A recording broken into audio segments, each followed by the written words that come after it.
দিয়েছে। ও সাহাবীরা শুনো শুনো, আল্লাহু আকবার।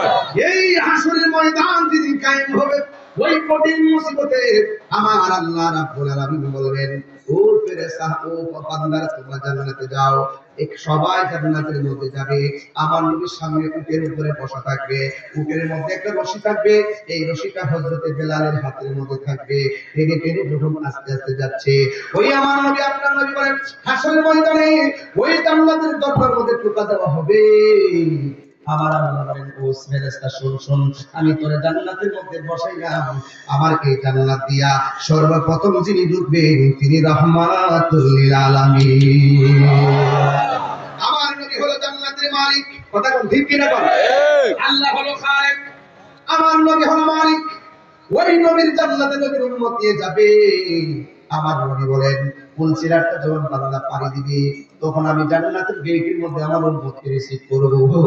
ওই মুহূর্তে ওই পুলসিরাতের উপর দিয়ে কেউ গরুর মতন পার হয়ে যাবে, কেউ ঘোড়ার দৌড়ের মতো পার হয়ে যাবে, কেউ হেঁটে হেঁটে পার হবে, কেউ আকাশের বিজলির মতো পার হবে। একমাত্র সাহাবী ওই পুলসিরাতের উপর দিয়া ডানার মধ্যে বর করে করে জান্নাতের মধ্যে যাবে। এবার নবী ডাক দিয়ে কয়, হ্যাঁ সাহাবীরা, তোমরা জানো নি কোন সাহাবীরা পাখির ডানা, নূরের ডানা লাগায়া লাগায়া জান্নাতের মধ্যে ঢুকবে? এই সাহাবীটা অন্য কেউ নয়, এই সাহাবীটা হলো আমার প্রাণের সাহাবী জাফর, যে যুদ্ধের ময়দানে ডান হাতটারে টান্না ছিঁড়া ফেলাইছে, বাম হাতটারে কাইটে ফেলাইছে, এরপর দাঁত দিয়া কামড় দিয়া তলোয়ারটারে ধরেছে। আল্লাহ রাব্বুল আলামিন হাসরের ময়দানে তার সম্মান, তার ইজ্জত, তার মর্যাদা, তার ভালোবাসা এমন ভাবে সিদ্ধ হবে, তার ডান পাশে একটা নূরের পাখা লাগাইয়া দিবে, আর বাম পাশের মধ্যে একটা পাখা লাগাইয়া দিবে, আর সবার মাথার উপর দিয়া ডানার মধ্যে বর করে করে আমার জাফর জান্নাতে ঢুকে যাবে। তাই আমি মেসেজটা দিতে চেষ্টা করলাম, আপনারা জবান করে বলুন, আমার নবী আপনার নবীর প্রেমে জীবন দিলে লাভ আছে না নাই? আপনি মনে করতেছেন ডান হাতটা নবীর জন্য কেটে গেছে, বুঝি ফেরে গেছেন? না না না। আপনি নবীর জন্য ঘাম ধরাইতেছেন, মনে করছেন ঘামটা বিফলে গেছে? না না। আপনি নবীর জন্য রক্ত ঝরাবেন, আপনি মনে করবেন না রক্তটা বিফলে যাবে? না না না না। আমার নবীর জন্য জীবন দিলে আমার আল্লাহ রাজি হয়ে যায়।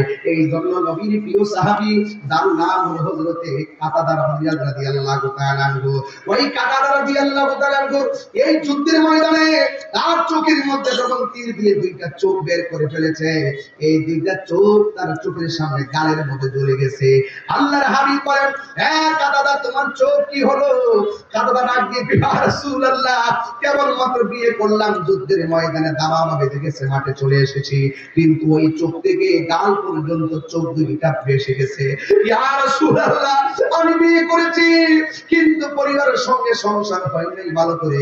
ইয়া রাসূলুল্লাহ, আমার দুইটা চোখ জ্বলে গেছে। এবার মনে সাথে মনে হচ্ছে আমার যুবক ভাইয়েরা ওই মুহূর্তে এবার বুদ্ধি রাখেন। এবার যুবক ভাইয়েরা এবার ডাক দিয়ে বলেন, এবার ডাক দিয়ে বলেন, ইয়া রাসূলুল্লাহ, আমি মাত্র যুদ্ধে এসেছি, আপনার ডাকে সাড়া দিয়েছি, আর আমার দুইটা চোখ তারা ফেলে দিয়েছে। ইয়া রাসূলুল্লাহ, আমার চোখ দুইটা ভালো করে দেন। আপনারা জবান খুলে বলুন, চোখ ভালো করার মালিক কে? আল্লাহ। সাহাবীরা কি শিরিক বুঝছেন না? সাহাবীরা কি শিরিক বুঝছেন না রে? সাহাবীরা কই, নবী গো আপনি ভালো করে দিন। সুবহানাল্লাহ। সিনাল্লাহ মুত্রা ডাক দিয়ে বলি, ইয়া রাসূলুল্লাহ, আপনি আমার দুইটা চোখ ভালো করে দেন। আল্লাহর হাবিব বলে, ও কাতাদা, তুমি কি জান্নাত চাও না দুইটা চোখ চাও?